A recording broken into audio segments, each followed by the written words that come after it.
graduate in the country who passed the exam that year, which I'm sure was not well received by the South African academic surgeons, but we were quite proud of him. Another contribution we made, this is a young man that we met in 2008. During our first trip, we thought he was too sick for us to operate. We hadn't had much experience there. We brought him to, we were able to find a donor to bring him to Boston, did a double valve replacement on him, and he has returned to Rwanda, and this is him graduating from medical school.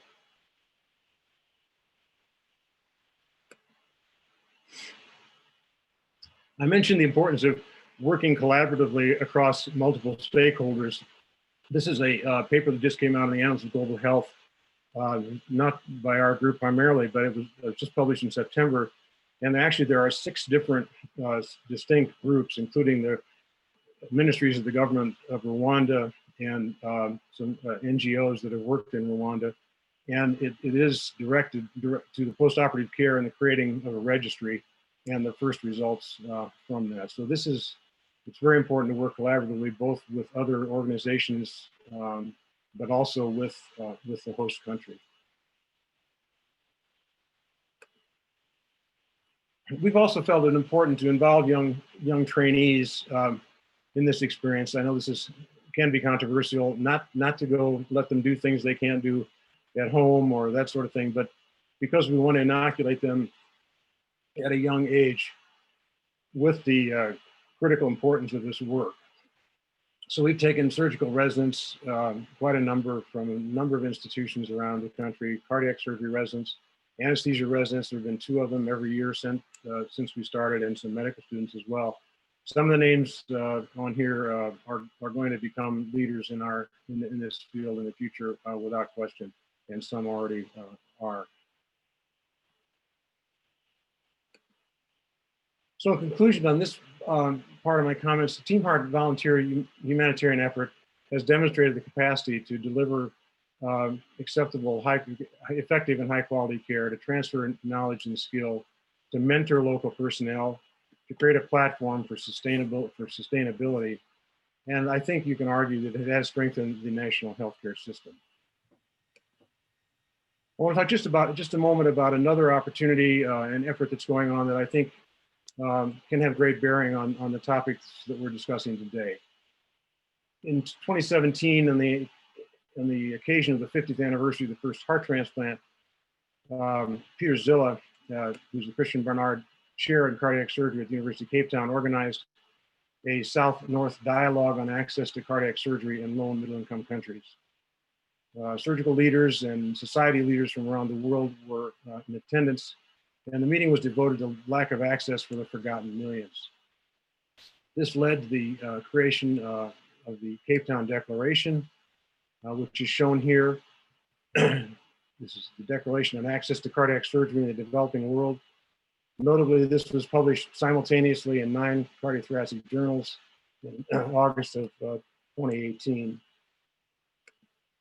The central message of the declaration is to urge all relevant entities within the international cardiac surgery industry and government sectors to commit to develop and implement an effective strategy to address the scourge of rheumatic heart disease in the developing world through increased access to life-saving cardiac surgery.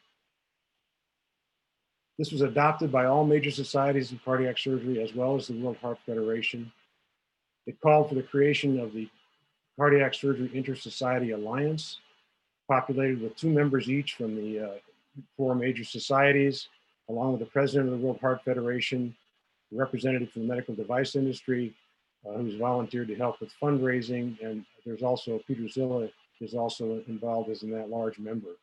We've met at all the major in-person meetings until COVID caused that to be interrupted. The charge to the CSI was to identify, endorse, and help resource clinical sites and then training sites in low and middle-income countries. And in the declaration, it describes why we feel it's so important that training actually has to happen in countries that have analogous training and clinical situations to the to the ones that the trainees are going to encounter at home. It was decided that we would initiate this effort with 1 to 2 clinical sites to demonstrate proof of principle. And this is clearly the first effort of this scope and scale to address the lack of access to cardiac surgery in the developing world. A request for proposals was issued at the AATS in Toronto for sites that desired help increasing their clinical activity. The first round of applications was received, evaluated, and 4 of us representing the CSIA completed site visits on the 3 finalists in sub-Saharan Africa in February 2020, just as COVID was emerging. And we have completed the evaluation process, and we anticipate announcing the sites for endorsement and launching fundraising efforts in early 2021. We're hoping at the STS, although I realize that will not be an in-person meeting. So in summary, humanitarian cardiac surgery missions can strengthen national healthcare systems by some of the means that I've shown, and others I didn't have time to discuss. I think, as has been mentioned, working collaboratively with cardiology, industry, and government, the field of cardiac surgery can play a major role in leading efforts to increase access to cardiac surgery for the forgotten millions. Thank you. Great. Well, thank you very much, Dr. Bowman. That was a wonderful overview of your decades experience in Rwanda and success there, as well as a new nugget of information of the exciting CSIA multi-specialty, multinational collaboration. I encourage our audience participants to keep an eye out on that organization, that collaborative for future RFPs. As sort of a follow-up question, you mentioned that, unfortunately prior to COVID-19, but you had started a mentorship, sort of a targeted mentorship approach in Rwanda with a specific Rwandan cardiac surgeon and that person's team. One of our audience questions discusses a Ghanaian and Namibian model where mentor groups stay in the country for an extended period of time, training the local team to sort of take over from there. Is this a new paradigm within your experience and your Rwandan approach, or is this something that really has been integrated for quite some time? Are you talking about what we're doing in Rwanda? So staying for a long period of time and then training the local specialists, sort of the skill set that you have, and then that being passed forward and being self-sustaining. I think that's an excellent model. We have not done that. All the participants in Team Heart have, had day jobs in the U.S. and couldn't take extended periods of time. I have retired from surgery now, and I have some problem with, performing a cardiac surgery if you're in Africa, if you're not doing it, at home. I know this is probably, there are differences of opinion on that. I think it's an excellent model. Another one is to send a team to a place like Narayana in Bangalore. I know that that's been done in Ethiopia with some success as well.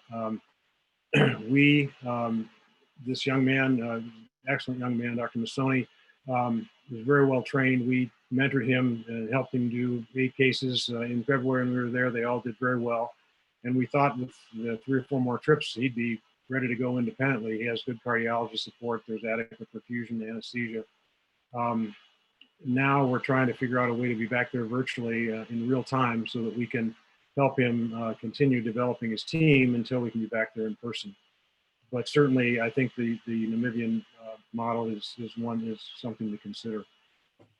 Great. Well, thank you very much. We're going to keep moving along. Next up is Dr. Emily Farkas.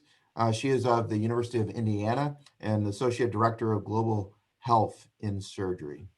Dr. Farkas.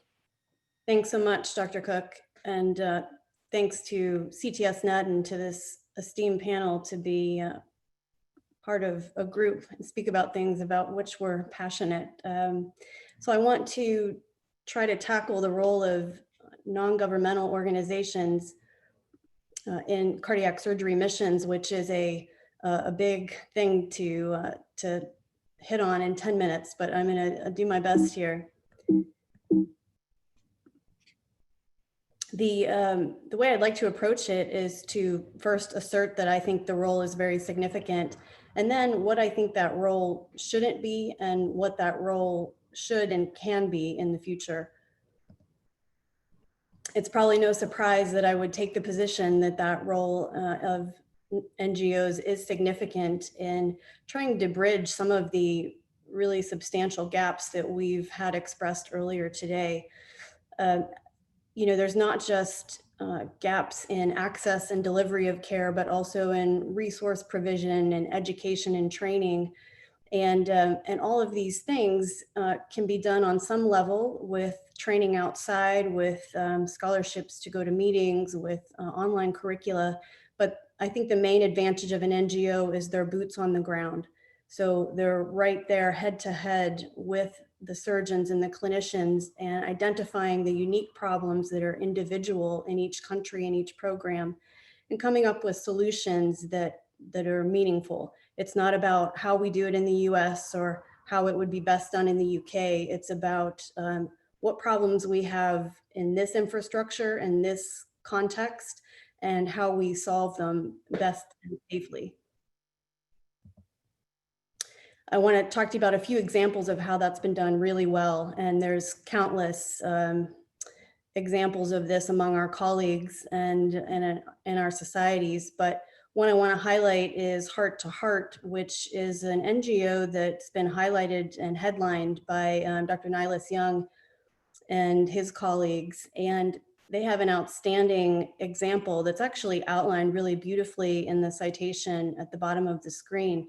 But they have quite literally assisted in changing the landscape of the access to pediatric cardiac care in the Russian Federation. In the red markers, you can see the programs that Heart to Heart has trained and established and helped progress towards sustainability. And in blue are the locations where they've made assessments and plans to expand their training in the future. And if you can see to the left, this is an extrapolation of really the effect that they've had. And it's not particularly the individual effect that the members of the charity have had personally on patients and access to care. It's exponentially through everyone they've trained, the trainer type model, where they train one clinician who then goes on to treat many patients as well as train other clinicians and all of the patients that they then treat. It's an exponential way to affect heart care. And this was all headlined by this NGO. Another different but also large scale example is through an Italian NGO named Emergency International. And they built a hospital called the Salam Center for Cardiac Surgery just outside of Khartoum, Sudan, specifically because it was bordered by so many countries like Chad, Eritrea, Ethiopia, countries that have been really subjected to different degrees of political unrest, war crimes, et cetera. And this hospital provides only cardiac surgery at a level that would parallel anywhere else in the world. And they've been able to accomplish closer to 8,000 cardiac surgeries now, quite quietly, without a lot of our colleagues even knowing about it. They're in the center of Sudan, and it's been all completely free of charge to every patient and family based on the efforts of this NGO. Another example would be, of course, what Dr. Bowman just showed us on a smaller scale. And Nigeria, despite it being such a populous country on the African continent, is also smaller scale progress. But I want to highlight something that Dr. Bodhi Falashay just presented last week at the Nigerian Cardiac Society, speaking of the importance of knowing the information to try to make changes in it. He's been quite a proponent of databases and of registries to achieve that goal. Just the schematics to the right, I want to point out that the color in orange at the top and in blue in the bottom really reflects the shift in the ratio of orange being visiting team surgeries, NGOs, individuals, other organizations. And you can see that right around 2010 to 2015, there was a shift. And I'd like to think that that was a strategy shift where the local team were empowered as opposed to just having teams come in and do the operations and leave. And it was absolutely a collaborative effort among many. But you can see that shift to where now the bar at the bottom is reflective of the resident or local team headlining these operations, and it's an important shift. So I'm certainly aware of the scrutiny and the dissent that surrounds NGOs and fly-in missions, and there's a really compelling article, I think, called 7 Sins of Humanitarian Medicine that's over 10 years old now, but actually it's still quite accurate today. And it's really modeled based on the 7 cardinal sins of Catholicism, but I think it's a really interesting way to do an intellectual honesty check on what we're doing. Certainly there's a lot of criticism that fly-in missions are doing the right thing for the wrong reason. And there's been sort of comments like it's surgical tourism, or even more harsh, surgical safaris or neo-colonialism. And I think it's important that we're all, like I said, honest about why it is we're doing and what reason we're doing it for. One of the other criticisms is the failure to match technology to the local capabilities. So one example would be donating stents and catheters when there's no cath lab, or perhaps the tendency to want to use a cell saver device when the disposables are literally unable to be sourced in the country. Transcatheter valves when the country doesn't have a solid ability to do conventional valve surgery. There's a lot of ways that we mismatch, I think, what's best for the country and the program. And we need to ask those individuals those questions, not sort of assume that we know the answers to them. Leaving a mess behind. So, complex interventions beget complications, and there needs to be a plan, either what can be done after, as far as leaving team members behind, more ideally focusing on the surgical judgment before the operation and preparing the ICU with skill transfer for after the operation. That can't be emphasized enough, in my opinion. Failing to have a follow-up plan, we all know it's been emphasized, the importance, excuse me, of moving towards independence and sustainability. It just has to be part of the strategy. And you saw in some of the examples earlier that this is often a 5, 10, 15, 20-year endeavor and investment, but the returns are undeniable. Placing politics, training, or other goals above service. When I say training, I think it's interesting that Dr. Bowman brought up the point about how important it is to expose, I think, our residents, fellows, and trainees to humanitarian work, and I agree emphatically. But what I mean here is I always tell ones that accompany me, you're going to assume a different role, as we all do, on these missions. And our priority is to empower and train and give the opportunities to the local team in every way to build their strength and progress. And so it's not about bringing a resident to improve their skills, necessarily operating and so forth. Going where uninvited, we may say, well, I think the Democratic Republic of Congo needs cardiac surgery, and that may be true, but I don't think there's any reason why we should be the ones who decide where we are contributing, whether it's because it's a good place to travel or it seems like we have an expatriate sort of relationship. The most successful programs are initiated, I believe, by request, support, endorsement by the local ministries of health, the local leadership, the local team who are engaged in the program development.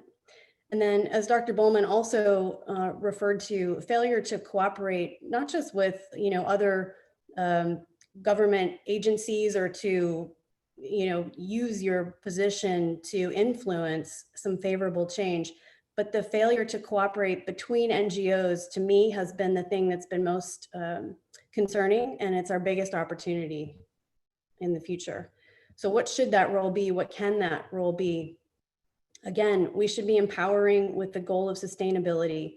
It's the typical mantra: give a man a fish, feed him for a day, teach him to fish, feed him for a lifetime. We should be engaging hospital administration and the government, as I mentioned, to try to secure not just funding, but to establish sourcing of needed supplies and materials to sustainably conduct cardiac surgery, and we can help with that. And we often have a unique vantage point to be able to do that in a way that rises above the local politics that some of our colleagues are entrained in at their local hospitals. Assist with the implementation of quality assurance and databases, just like has been emphasized really well. And finally, to collaborate. So again, as was also referenced, we're going to see a major change and residual consequences of the way cardiac surgery care is delivered with this pandemic. And I think now more than ever, it's so important for NGOs and for our societies to, and all stakeholders, to come together and really strategize about how we can come across at the other side of this pandemic with a way to address the consequences of the pandemic and the lack of cardiac surgical care. Thank you so much again. It's been a privilege. Thank you, Dr. Farkas. That was wonderful. Again, I want to thank the audience for submitting their questions to the group. The majority of your questions we will get to during our panel discussion at the end of our program. But Dr. Farkas, I want to sort of follow up on really your sort of nice highlighting what you describe as the 7 sins of global surgery. And you discuss a phrase, neocolonialism. It could also be considered maybe stealth colonialism. What is the status of really observing best practices of NGOs to try to avoid those 7 deadly sins? You mentioned Heart to Heart and their really nice model of expansion throughout the Russian Federation. You identified other NGOs that are doing great things as well. How do NGOs not avoid recreating the wheel, but learning best practices that have been exhibited by their fellow NGOs?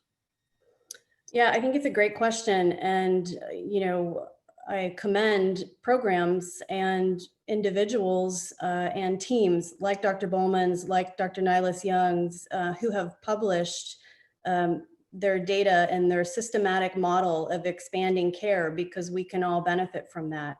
In general, the rules of engagement, so to speak, or the humanitarian sort of guiding principles can be found in various platforms. The American College of Surgeons has a great set of guidelines, and there's plenty out there actually that are really just the moral, I think, standards for this kind of work that we do, which is so important. Great, thanks very much. And next we're going to move forward with Dr. John DeGraff Johnson, general thoracic surgeon in California, and really someone's been on the vanguard of global surgery for quite some time. Thank you, everybody. First of all, I want to thank CTSNet and for inviting me to give this talk. And I'm extremely humbled and honored to be participating in this forum. I was asked to talk about the triumphs and tribulations in starting a global thoracic surgery program in your home community. My involvement in this particular endeavor began somewhere around January 2010. This day, my brother and I performed the very first open heart surgery in St. Croix, Virgin Islands. It was the first of its kind, never been done in the territory, and arguably, it was a triumphant moment. But the larger question is, how did this all come to be? Well, we received a call, and it was sort of like the usual call that I'm sure if any one of us on this call, on this talk would have received a similar call, we would have done essentially the same thing. This was regarding a lady by the name of Miriam, who is a 70-year-old female, presented to a local cardiologist with typical chest pain and a history of hypertension, diabetes, the usual.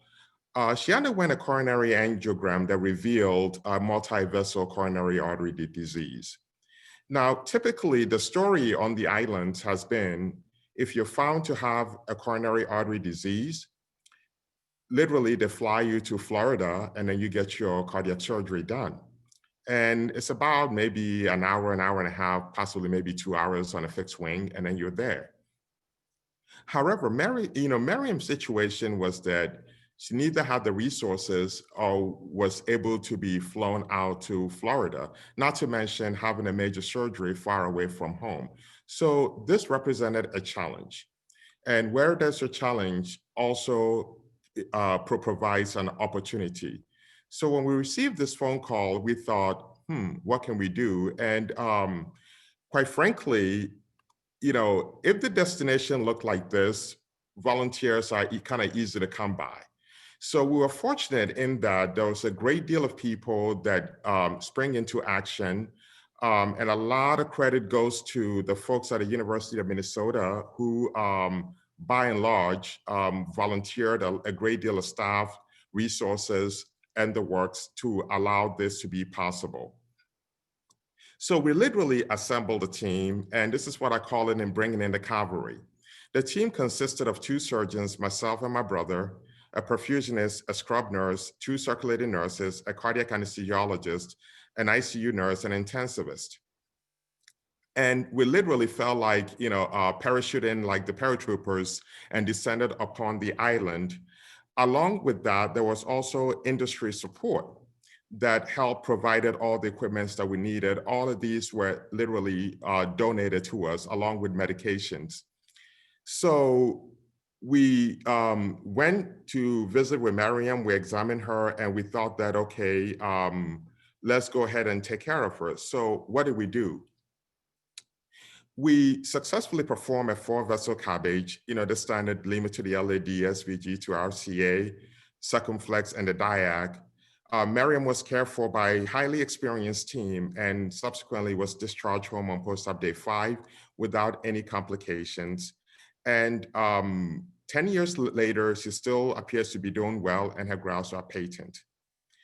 Now, the story of Miriam represent a much greater and deeper problem.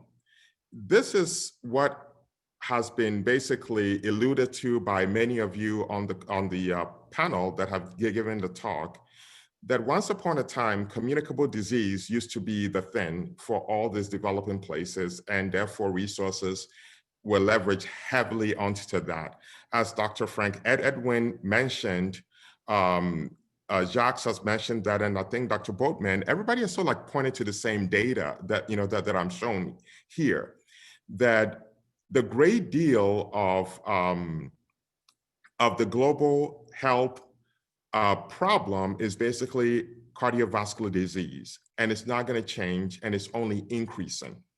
And what's worse is that the burden falls literally on the low and middle income countries, accounting for over 80% of cardiovascular deaths. So the larger question then is that what is the economic impact? And this was also pointed to earlier by the other speakers, that it is a little bit shy of $1 trillion that is spent globally trying to address this problem, one shape, form, or another. So then the larger question is, what is the solution? This also has been mentioned, and the idea here is sustainability and a sustainability action plan. What might that look like? A lot of people have talked about it in some way, shape, or form with different models that has been sort of like alluded to. And one of the models that I personally subscribe to is somewhat of a public-private partnership, training of indigenous partners, which Dr. Chip Moteman alluded to, and actually attempting to sort of steal from the United States Navy Corpsman program method of streamlining a training program specifically tailored to the community, but yet enhance the educational level to allow them to be able to perform some of these surgeries. An example of that will be, once upon a time, many of us in the United States that train here would have to go to college for 4 years, then go to medical school for another 4 years, then do a 5-year general surgery residency program. And many of us would do 2 years of research, culminating about 7 years of general surgery alone. And then if you go to a cardiothoracic surgery, some programs are 2 or 3 years. So you can be looking at nearly about 9 or 10 years after medical school training just to be a cardiac surgeon or cardiothoracic surgeon. Not only that, you come out and then you try to do these procedures. Even in the United States, we've recognized that after all those years of training, we become extremely proficient in what we do.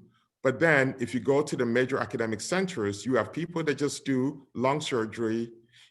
We have people that just do esophageal surgery, and you have people that do just cardiac. But even in cardiac, we've segmented into congenital, the pediatric cardiac, as well as adult. And even within the adult spectrum, you have those that focuses on just coronaries, and those that basically focuses on mitral and the valves, right? So we've segmented our training, and quite frankly, and in recent years, we've even tailored our training program and scaled it down to go straight from medical school to CT surgery program, the so-called I6 type pattern.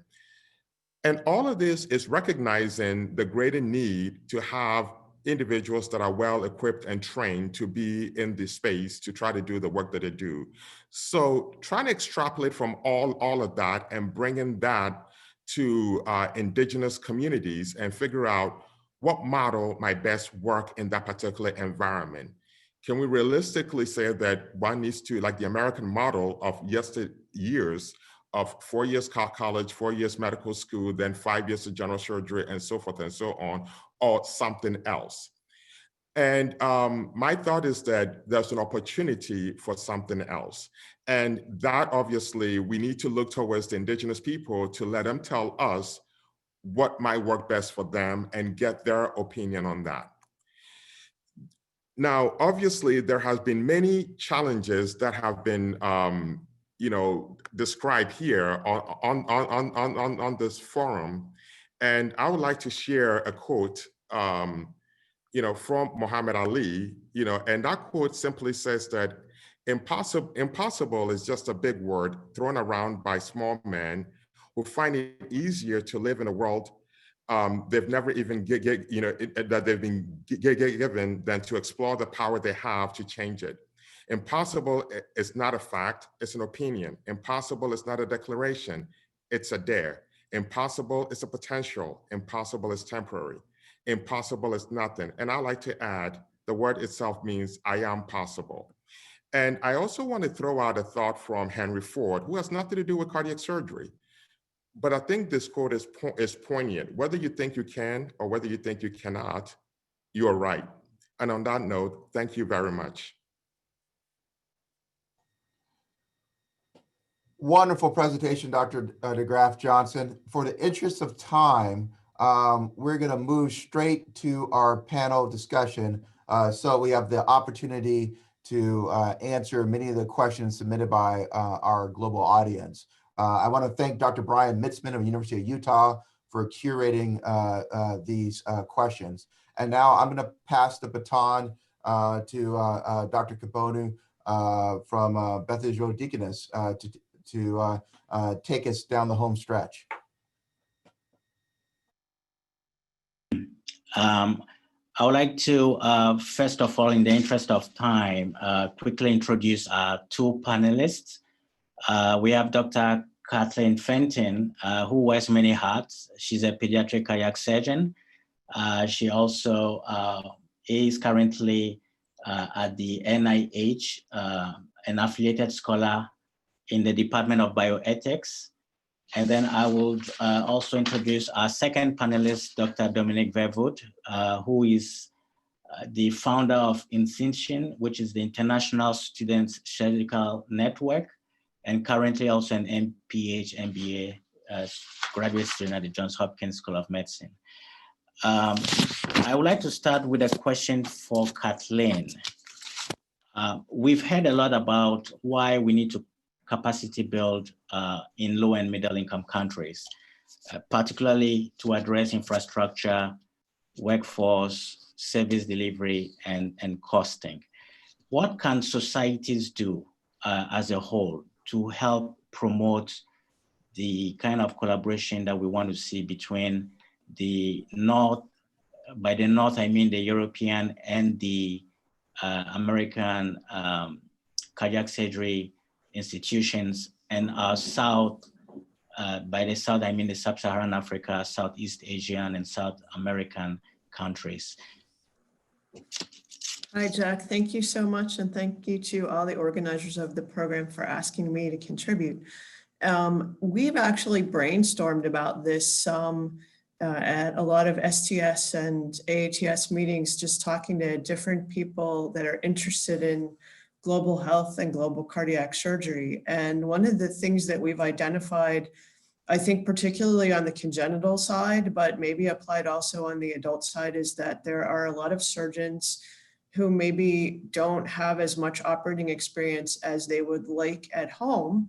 And sometimes people want to make trips, but they don't have the amount of time off they need, or they don't have the support from their university. And one of the ideas that we have talked about and would love for some of the professional societies to encourage is for people in different settings, but particularly in academic settings, to be encouraged to have or to negotiate in their contract an ability to do humanitarian work, just like they have an ability to do research work or other types of academic work. That you could, maybe somebody like Chip was talking about in his talk, doesn't have enough time to go somewhere for more than a week or two, and even that time comes out of their vacation time. But why couldn't they have, 3 months of the year to do humanitarian work? And I think a lot of people, I don't know how many people, but I think a lot of people might negotiate a lower salary for that. Just knowing that they would be able to contribute in other countries. And I think it would be a big benefit to the universities and the practices as well. So that's one thing. And then I think the other thing, particularly that Emily alluded to in her talk, is just trying to foster cooperation between different organizations, because sometimes certainly we've gone into countries without realizing that another organization either was already there or had already been there and identified what they thought were insurmountable problems somewhere and left. And I think the onus is on us to try to communicate with each other and make sure that we're doing what needs to be done and working together. Excellent.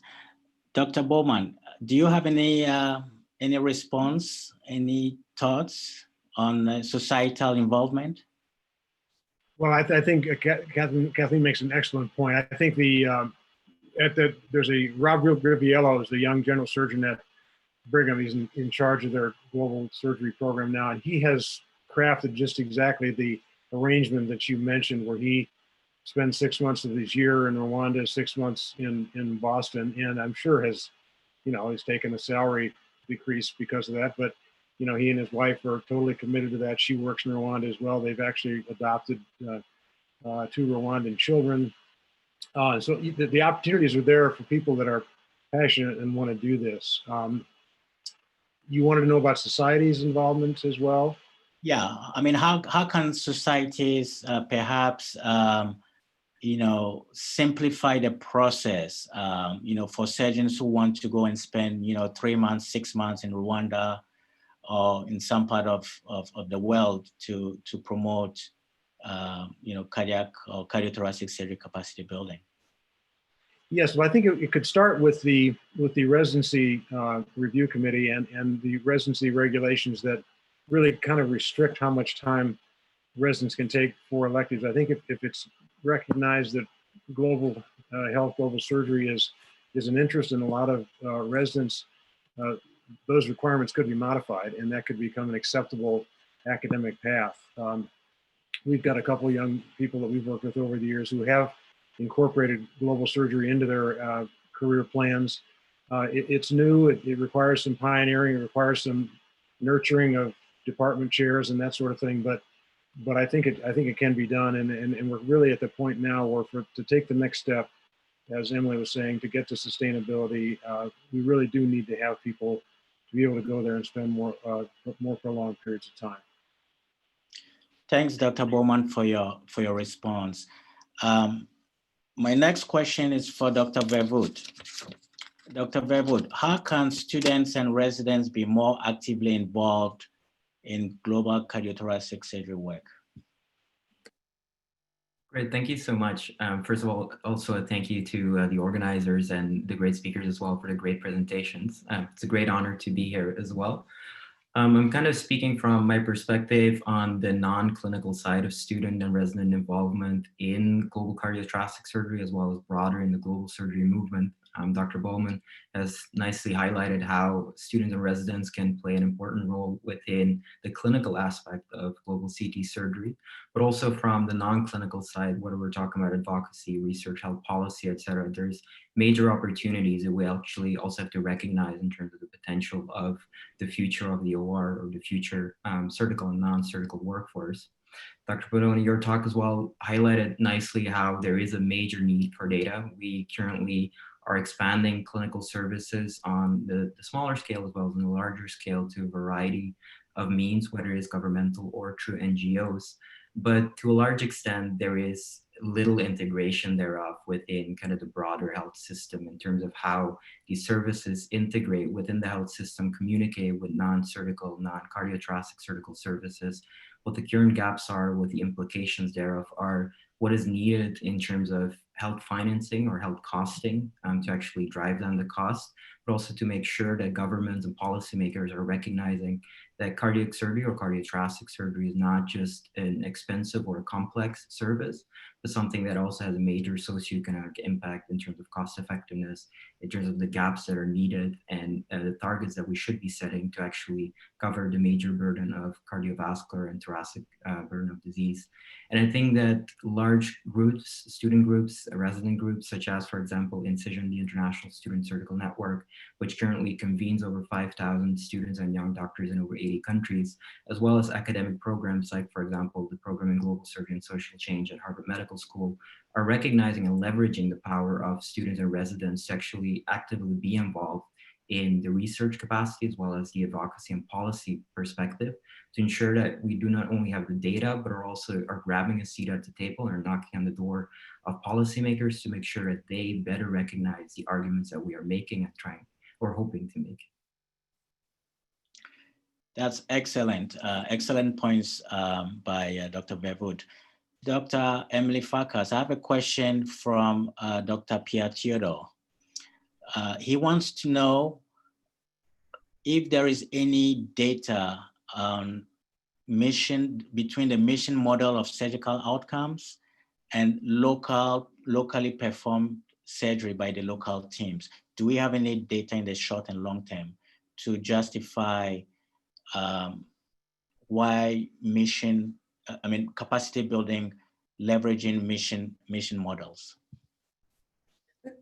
So the answer is yes and no. So I think we have some, we don't have enough. I think it highlights another excellent point about directions we can go in the future. And I think what Dominique just highlighted was there are a lot of people out there with a lot of interest in doing these things so that we can make this more of a standardized and systematic model. And so there are some data out there. I think actually Dr. Young's paper may reference some of those outcomes. And there are certainly NGOs with whom I think we've all been involved that keep databases of outcomes, but we haven't, again, collaborated to bring this information together and to get it out there in a way that's meaningful to the larger stakeholders. Thank you very much. So this brings, this again highlights the reason why we need to have registries and databases to be able to, quantify what's happening, especially on the continent. So to follow that comment, there is a question from one of the audience members. How feasible is the development of an African-focused registry? And perhaps I'll shift that question to Dr. Frank. Thank you, Jacques. Yeah, there is a great need for that. Everywhere you argue the case for cardiothoracic surgery in Africa, the question or the rebuff you get is that you don't have data to support what you're talking about. The Nigerians have taken a lead on the continent, at least in Sub-Saharan Africa, for doing that. They've set up a registry for their cardiothoracic procedures, and I think all the other countries need to do the same. In terms of the congenital cardiac care, there's the World Database for Pediatric and Congenital Heart Surgery, which at least those on the continent who are aware of it subscribe to. Our center in Ghana, for example, sends data to that database, and so we can track what we've been doing. We've been sending data to that World Database since 2017. There are other centers on the continent that are doing that. So I think basically what we can do is to leverage the registries that are already there, and then we can put together national registries, development of which will require some manpower and some financial support to do. But already the Nigerians are showing the way that it can be done. Dr. Falashe, whom Emily was quoting, has done quite a lot of work on that. And I think he's a beacon in that region. And all of us need to follow him in what he's doing.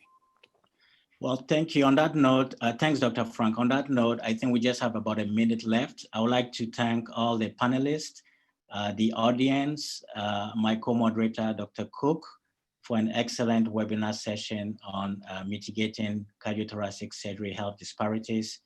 And we hope to be able to have another webinar to address these same issues in the future. With that, I would like to hand over to Joyce to end our webinar session. Thank you. Thank you very much, Jacques, and thank you for our group. Before we end, I want to ask two more things for our audience. I want you to participate in two more polls so we have a better understanding of your viewpoints and what you have learned today. Our next poll is, what is the biggest barrier to mitigating cardiothoracic surgical disparities? And I'm going to launch this poll, and I encourage our audience today to provide us with your insights. You can vote for as many of these as you would like, whether it's financial constraints, workforce, education and training, equipment and infrastructure, or all of the above.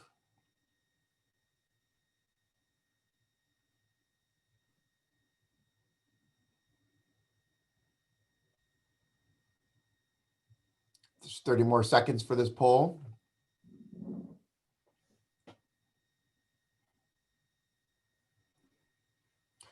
And as we're voting, I want to remind our audience that a recording will be available on the CTSNet site soon.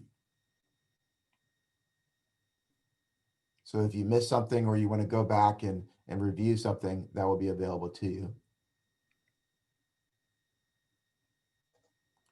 Great. And these are our results. And I'm going to move forward to the final poll.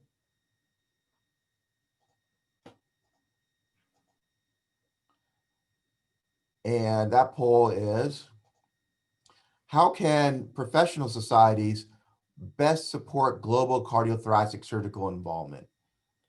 Again, you could vote for any of these subjects. Establish a global multi-society cardiothoracic surgery task force. Dedicate conference sessions to global cardiothoracic surgery at our annual meetings. Increase online educational activities such as webinars, such as this one. Support mission trips. And extend access to the QI infrastructure, e.g. STS database, NISQIP, et cetera, to developing nations. Again, we have 30 more seconds.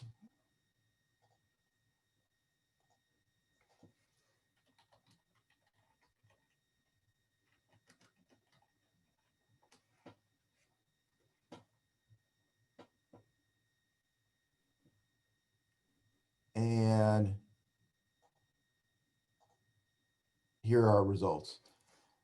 I think this information will be valuable, and we'll, since CTSNet is a global organization with 3 key societal members, we will take this feedback from all of you back to our board.